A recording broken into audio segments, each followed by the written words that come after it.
So many meanings about the scenes. I'm actually breaking down many of them to help us understand the deeper symbolism and knowledge. Time and attention is required.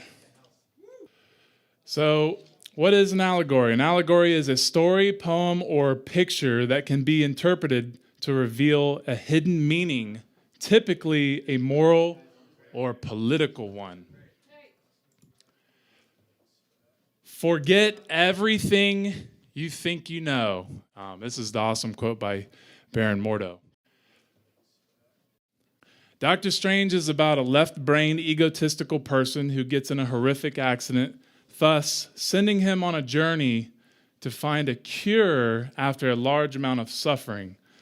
Taking this movie literal will only give us entertainment value.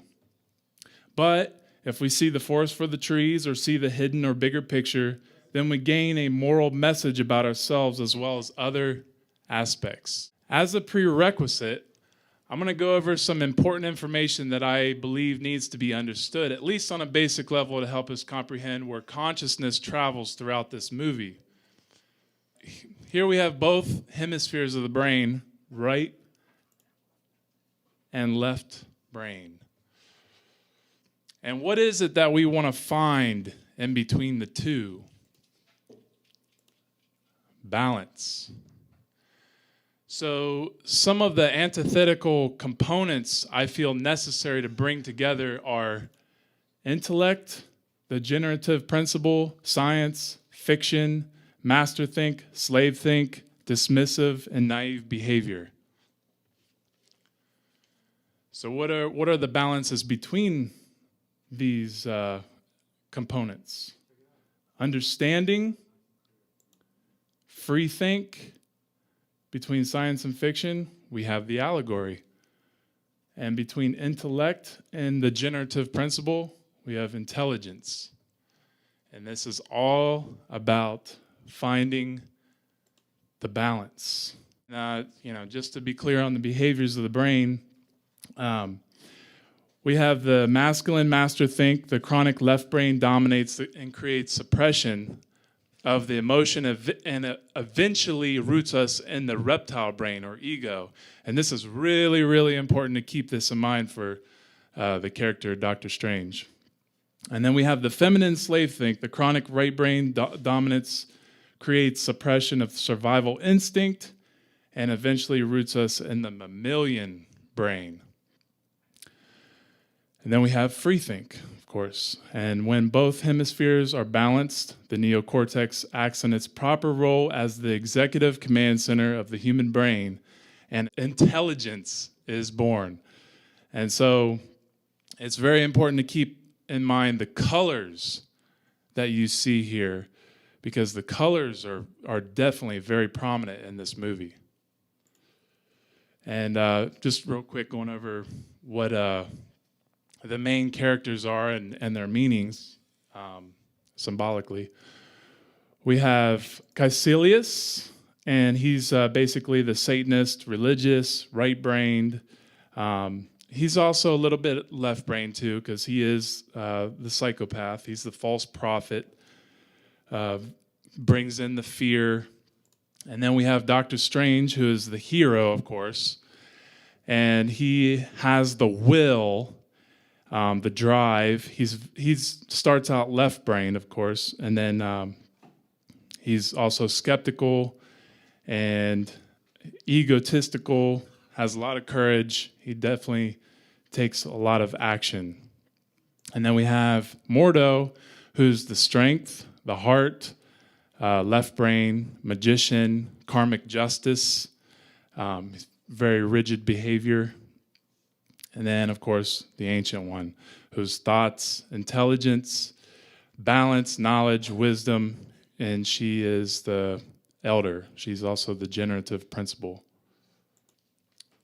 In the room of books, masters only, Caecilius and the zealots perform a ritual where he cuts the librarian's head off, which can symbolize a couple of things.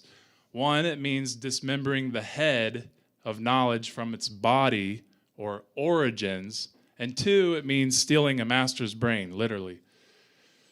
He then takes a few pages from the sacred book about manipulating time, which causes a big gap in the mysteries. It symbolizes that Caecilius only has a piece of the bigger picture that has a dangerous potential to stagnate human conscious growth. It's about changing the past to have power over the future, and it's the ego saying, only I should have this power. So we have the neurosurgeon, Dr. Strange is doing surgery while Billy, is the guy on the right, is playing the song Feels So Good. Now I know this is just a little scene, but little scenes are very important to pay close attention to, especially in this kind of movie. Strange confidently names the song and the year, and the female nurse asks Strange, where do you store all this useless information? So this is telling us that when in left-brained imbalanced modality, we know more about trivialities than reality itself. That's part of the left brain. On his way to give a speech, Strange gets in a car crash which symbolically sends him down the holy mountain of consciousness to nadir, the lowest point, or opposite of zenith.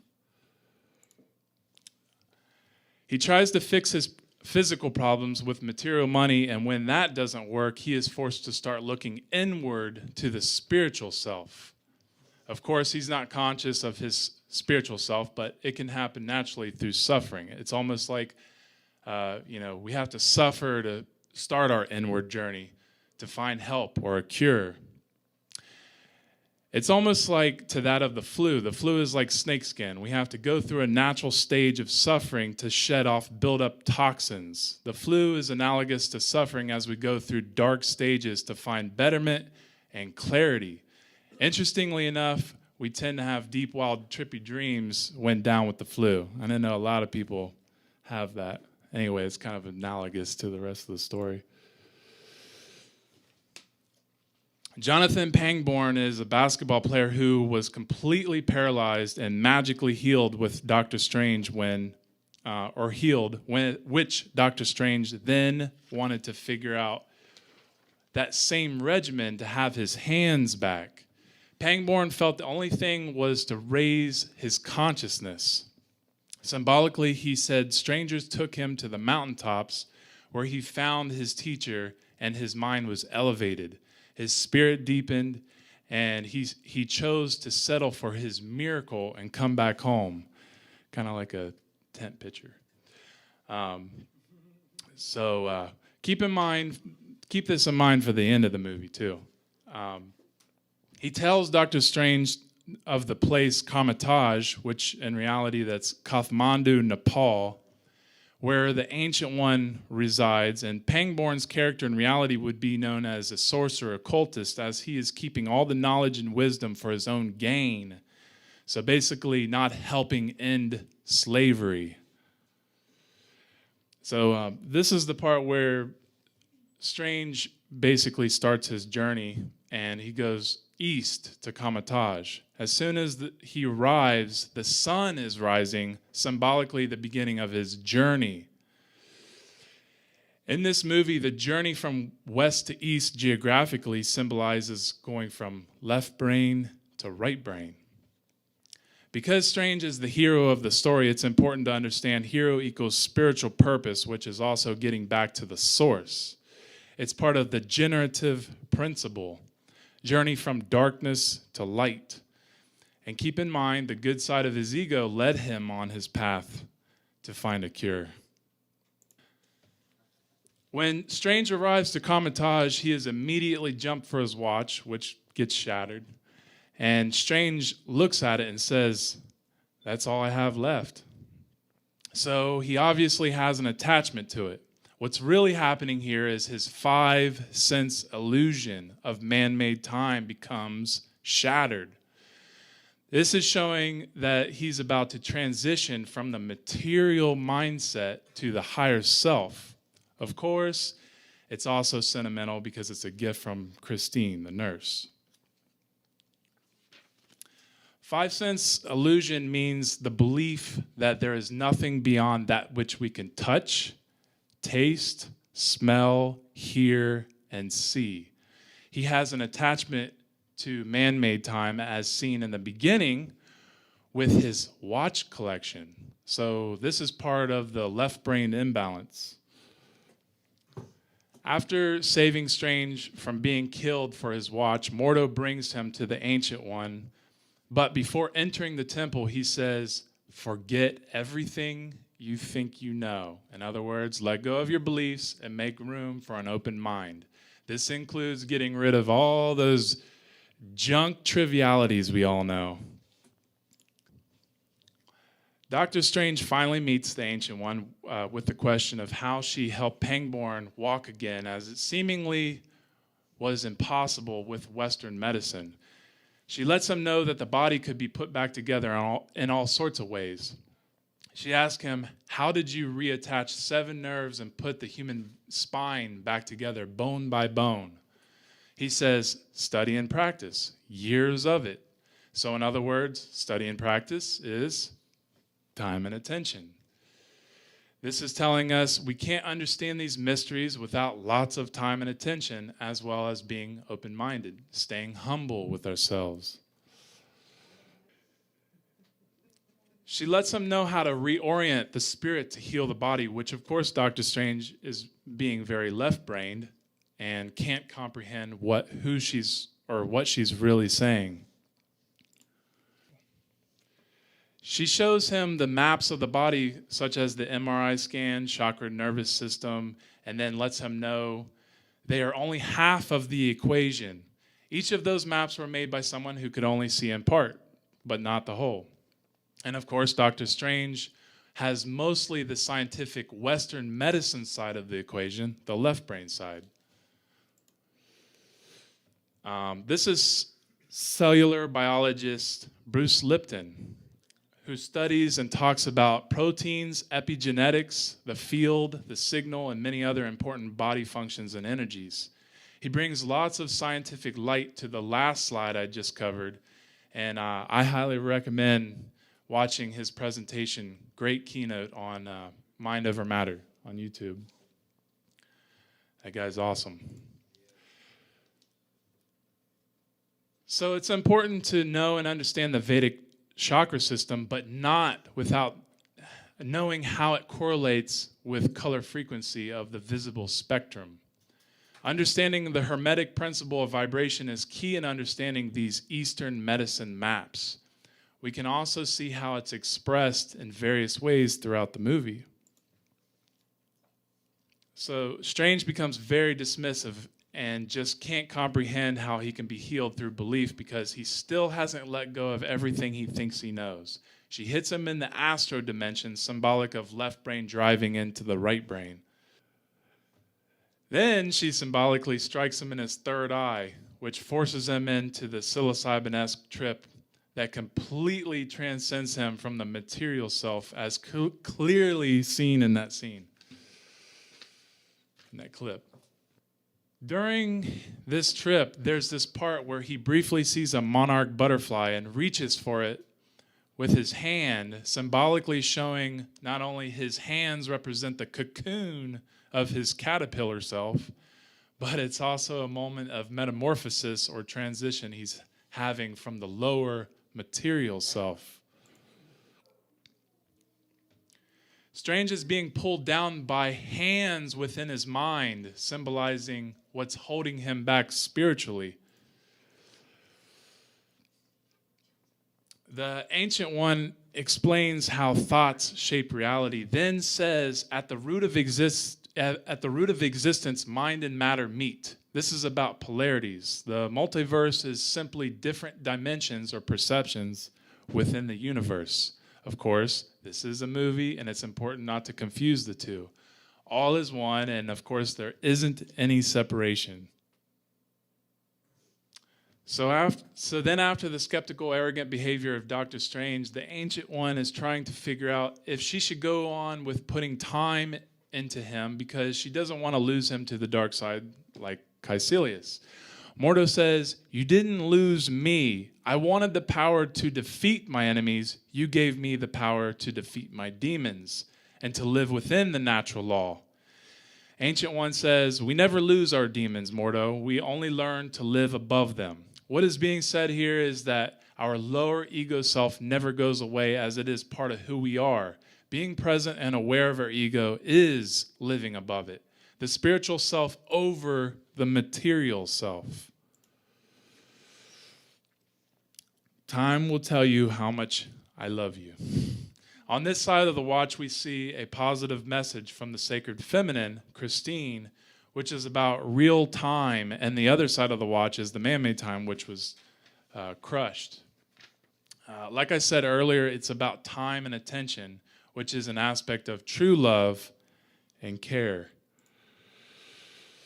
Mordo gives Strange the password for the Wi-Fi, which is Shambhala. Wi-Fi meaning internal connection, and Shambhala representing the heart chakra.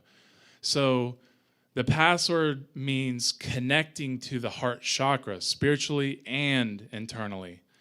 And to put it more simply, it means connection to nature. Initiation or being initiated means to begin something or being introduced to something sacred. So Strange is starting to learn the mysteries. In the room of books for masters only, each book is in a hexagon shape and symbolic of the honeycomb within a beehive, which is very sacred in Freemasonry. The archetypal significance of the beehive symbolizes the great work and wisdom of the masons or the builders. Honey is the gold, the light transmuted from pollen or base metals. The beehive symbolizes the brain or the library. In this scene, Dr. Strange is reading the book by Cagliostro, The Study of Time, which is the same book Caecilius stole the ritual pages from. It's always interesting to point out and research what the characters are reading, as it may reveal much more about the movie plot as well as ourselves. Count Alessandro di Cagliostro in the 1700s was the alias of the occultist, Giuseppe Balsamo. Cagliostro was a self-styled magician who studied occult arts, including psychic healing, alchemy, and scrying. Of course, we all know occult means hidden. Scrying is the practice of looking into a suitable medium in the hope of detecting significant messages or visions. The objective might be personal guidance, prophecy, revelation, or inspiration, but down the ages, scrying in various forms also has been a prominent means of divination or fortune telling. Interestingly enough, Cagliostro was actually sentenced to death on the charge of being a Freemason back then. Caecilius does a ritual that draws power from the dark dimension in the church, which is very symbolic of using religion to bring in dark forces. Dr. Strange starts to learn about how to use the sling ring, which is suggestive of spiritual armor. Spiritual armor being the knowledge of the mysteries or esotericism, which can help protect us from those who use and abuse that knowledge. So use it for their own gain. The Ancient One says you cannot beat a river into submission. You have to surrender to it, to its current, and use its power as your own. Dr. Strange's intellect gets in the way, which he has to get past in order to go inward and understand what that means. It's interesting because she tells him to silence his ego and his power will rise, but it is his instinctive ego that saves him. So this is about learning how to transcend material beliefs. Master Hamir, who has one hand, proves to Strange that it's not all about the material. It's about using imagination, the component of the right brain, to see that nothing can hold us back except our narrow-mindedness. The Ancient One takes Strange to a high side of Mount Everest, which represents the self. The mountain represents the self. And how we have to be individually responsible while having the uppercase will to go inward and do the great work. It's about building up the courage because we have a hard time understanding the abstract of natural law, especially if we're in a left-brained imbalance. This is why he goes inward in an inward direction in the mountain. It's very easy to just die when we are cold, tired, and too skeptical. He goes from freezing temperatures to the warmth which he melts. So going from, below 32 degrees to above 32, which is to 33 degrees. And that's definitely some Freemasonry symbology there, I'd say. This part is suggestive of Strange finding care. He submitted and went inward. He faced and accepted the truth. In this scene, Wong, the librarian, has headphones on while listening to a mainstream artist's song suggested by Strange, which allows him to take the knowledge from Wong without him noticing. This is very symbolic of the real-life distractions that keep us from the information and make the information fall from us. So I thought that was pretty neat how they demonstrated that. And you have the mirror dimension, present, ever present, but undetected, like an occult society. Dr. Strange tries tampering with a ritual using the eye of Agimoto, also known as the Emerald Stone, symbolic of green chakra, which manipulates time, symbolically past, present, and future, or birth, growth, decay. So within the Marvel Universe, the green stone is one of the 6 singularities, or what's known as the Infinity Stones. I'm not going to get into too much of what that means, or the deep significance, but the colors definitely are very important. I want to say a little bit about sorcery and magic. Now, it would appear that they are romanticizing sorcery in this story, and maybe that's true. But because they use the name Supreme, meaning above, and because it's a name given to the Ancient One who possesses the highest wisdom, then it might actually make logical sense. I'm going to try to help us understand that now. Just remember that magic is a mysterious force used for good, used to uplift and change the world for the better. Magic is the science and art of influencing change in accordance with the higher self will. Sorcery is like magic, but dark, and bending the laws of nature in selfish manners to externally control for the benefit of one's ego self, lowercase will, which may cause or allow suffering to rise or stagnate in those who are affected by their actions. The Ancient One draws power from the dark dimension with her sorcery skills to live longer, which is obviously part of the ego, the survival mode. She's obviously the most balanced and wise being in the whole story, thus is more important to see that it's her understanding of both magic and sorcery and what she does with them that defines her as good or evil. Obviously, she's good, and so is Strange, who apparently becomes the Sorcerer Supreme later. I don't know what happens after that, but I'm talking about this particular movie. Just an example of real magic, me giving this presentation and helping you connect the dots in your mind, that's magic. That's because I'm doing what I'm doing up here to bring light into the world through will. Uppercase will. Master Wong describes the 3 sanctums. A sanctum is a sanctuary, of course. If we go deep enough into our studies, we'll find the significance of the sanctum placement and how they correspond to our brain, as well as corresponding to the earth as a brain. New York, London, and Hong Kong are where we see 3 sanctums. If we orient ourselves geographically, New York would be the left brain, London would be the midbrain, Hong Kong would be suggestive of the right brain, which is also the east, the sacred feminine, and the submissive side. That's the aspect of the right brain. As we see Dormammu's dark dimension entering in at the end of the movie. So he's entering, that's, going, it's penetrating into the sacred feminine, right? The right brain. I thought this was a really cool expression here. The cloak of levitation cape is literally fight or flight.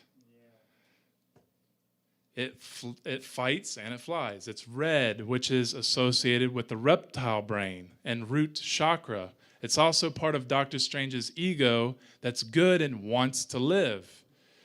The cape connects at the nape of the neck, which is where the reptilian brain is located. If you look closely, the inside of the cape has a checkerboard pattern, which is base, red, root. I'll get more into that soon. There's definitely some natural law happening here, as Strange saved a man early in the movie by removing a bullet from the medulla part of the brain. The medulla is part of the reptile brain, the base brain. So it makes sense why the cape or the cloak picked and saved him.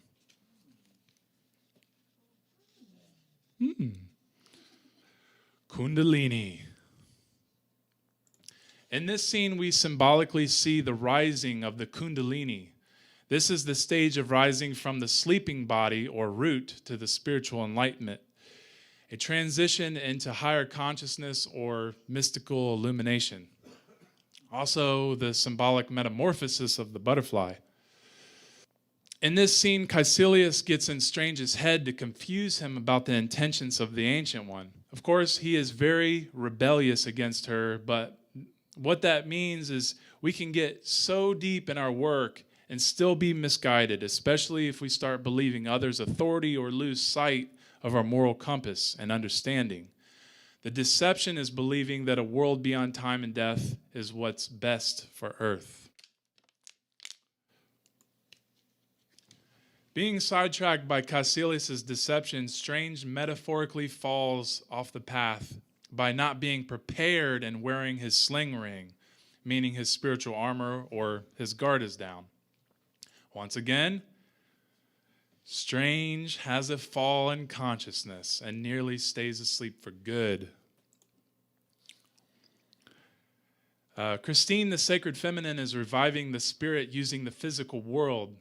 We can be very overwhelmed and traumatized by the esoteric world to the point of going back to sleep, and it is the sacred feminine that heals us, wakes us back up, or helps us back onto the path.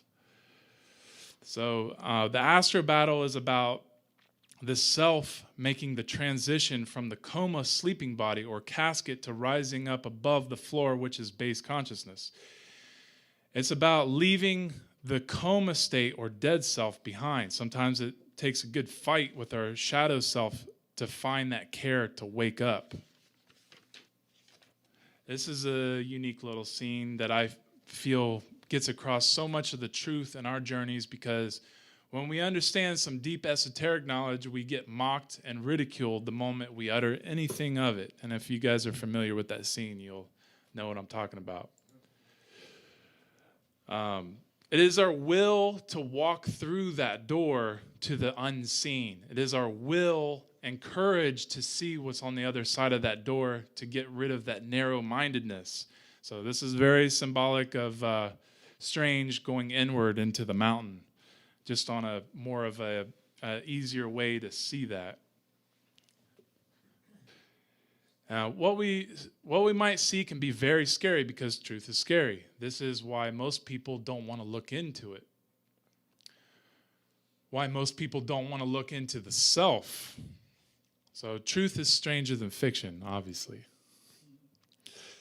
It's interesting that the bad guy lies dead under the cloak of levitation. In the first degree tracing board of Solomon's temple, there is usually a casket under the checkerboard floor, indicating the dead as well as those who are in their sleeping material body.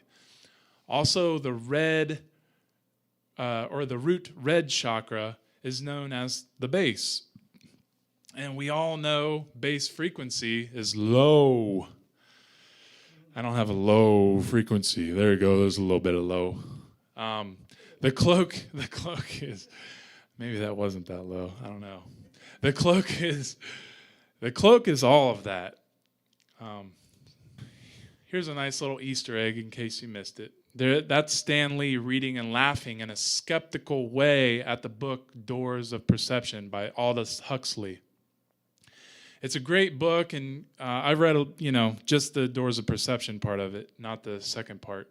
But it can help us understand a few parts of the movie, especially the unseen realm. This is also the mirror dimension. All right, so now we're getting into some of the exciting stuff, if that other stuff wasn't. Synchromysticism. For anyone who doesn't know what the word means, it's very important to understand. It is a combination of the meanings of synchronicity and mysticism, a coincidence with meaning that can only be understood by the conscious observance and seeing the deeper connections and correlations between things like lyrics, movies, media coverage, symbols, and esoteric knowledge, etc. Remember, this is the part of the movie where we see the Ancient One who represents balance and unity as she is being ritualistically murdered. She represents the One. She represents the balanced brain. As we see here, this Synchrony Bank building represents a one which is being divided into two and falling. And simultaneously, the Ancient One is being divided from the flower of life and falls to her death, which I'm going to get into. It's also symbolic of our brain unified only to be divided and fall in consciousness. Keep in mind, this is the time they are all in New York, within the mirror dimension, the undetected realm. Anybody remember what happened in New York 2001? By the way, this Synchrony Bank, and synchrony equals synchronous, meaning existing or occurring at the same time, which brings more validation to what I just covered and what I'm about to cover. I don't really know tarot too well, but this is the Tower card from the weight deck, which is very synchromistic with this scene. You could say the Ancient One represents the crown, which is struck and knocked off the tower or pillar of consciousness. And the two that fall as a result are mortal and strange, in opposition or apart into duality. There's even this person with the red cape on the left falling, and so we also have the One World Trade Center and the two of them falling right there. So it's very synchromistic. Caecilius and the Ancient One meet on the Flower of Life, which also represents an altar. Caecilius basically makes an offering to Dormammu by killing the Ancient One, allowing chaos and fear to come into the world. She is then disconnected from the Flower of Life in the ritual as she fell to her seeming death. The people at the ground see the fall and smack of the Ancient One when she is forced out of the mirror dimension. Hence, the people only witness the Ancient One's fall to the ground, but having no idea what or why it happened prior to that. So because they are showing people witnessing her plummet in death, it shows us that this is a public sacrifice. She's knocked down from the top, the spiritual plane, what most can't see, down to her material death, what most of us can see. A few more things I'd like to add. The Flower of Life symbolizes the information of all life as well as the connection to all beings. So in this dimension, we see that we are always getting cut off and divided from ourselves, our origins. The Ancient One being killed on the Flower of Life by the egotistical religious Dormammu believer Caecilius is a dark ritual that I would say symbolizes cutting us off from our origins by our ego, which sends us free-falling to our collective death. Here we've seen yet another fall, and in the public at that. The Ancient One's spirit then rises into the astral plane, consciously joined by Strange right after her death. She explains the moment and what she sees in him and his potential. She then says, arrogance and fear still keep you from learning the simplest and most significant lesson of all. He asks, which is? It's not about you. This is the very reason why so many of us are failing to see reality and the true connection to the universe. It's because too many of us have this me mentality. What's in it for me? What do I get out of this? Why do things only happen to me? It's not about you or me. It's about us and all life. It's about reconnecting ourselves to nature and doing what's right out of our understanding of consciousness, and definitively knowing the difference between right and wrong. We are on this journey, just like Strange, not only to heal ourselves, but to help others heal as well. If we only do it for ourselves, then we end up like Caecilius and the Zealots, or Pangborn, the basketball player. We end up on the wrong side when we make everything about our individual selves. Strange creates a time spell which gives him the chance to save Hong Kong and the world from Dormammu. He then flies into the essence of Dormammu and faces him to destroy and bargain a deal. Dormammu then repeatedly kills Strange over and over in a time loop, which then finally he realizes he doesn't want to be Strange's prisoner anymore. Strange rises and faces the shadow self to turn things around. So you could say Dormammu is an overly inflated ego head of Doctor Strange. Symbolically, Strange faced him and overcame his demons, thus breaking the loop. And there was kind of a live, die, repeat reference there with Tom Cruise, which was pretty awesome. I highly recommend that movie too. Repeating life over and over until we get the lesson. Interestingly enough, Benedict Cumberbatch plays both characters. I'm not going to postulate what the deep meaning of this is, but it's pretty strange.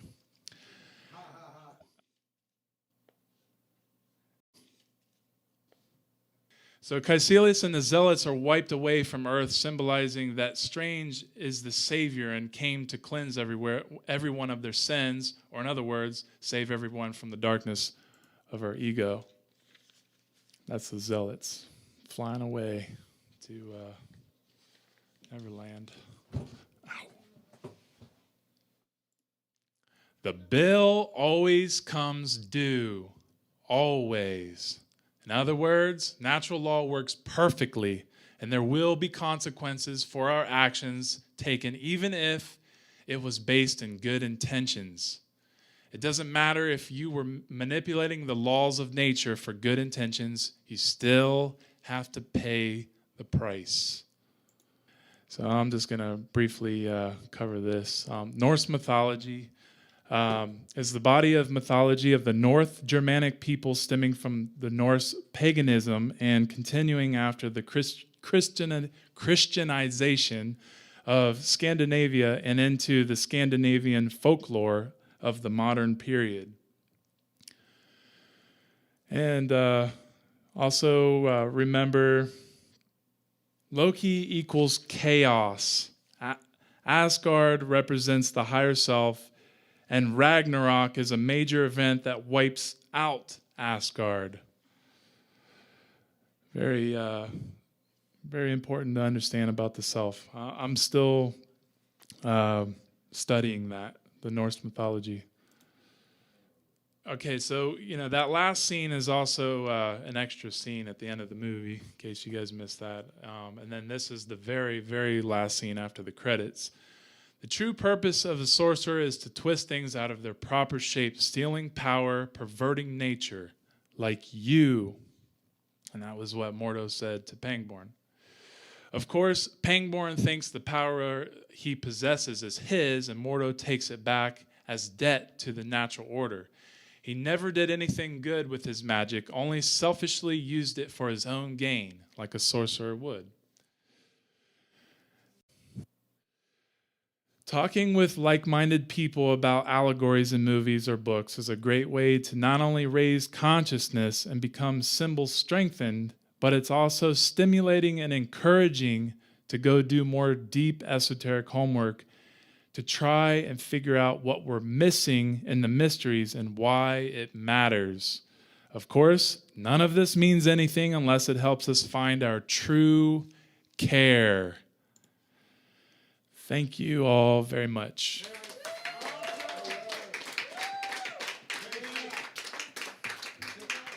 he paid the price at the end. It showed his hands were shaking again. Right? Yeah. Now it's time to watch it again, isn't it? Awesome, Nathan. That's freaking mind-blowing. Thanks. I'm glad you explained the color green because that was killing me. Yeah. I was drunk, but I still was asking. Yeah. Yeah, there's a lot that goes into it. I mean, it'd take me, pretty much like a half a day to explain all the other symbolism in that. But, it's all, it's hard enough because it's there, you don't want to get caught up in the trivialities. You just want to take away what's important from the important message from the story. So.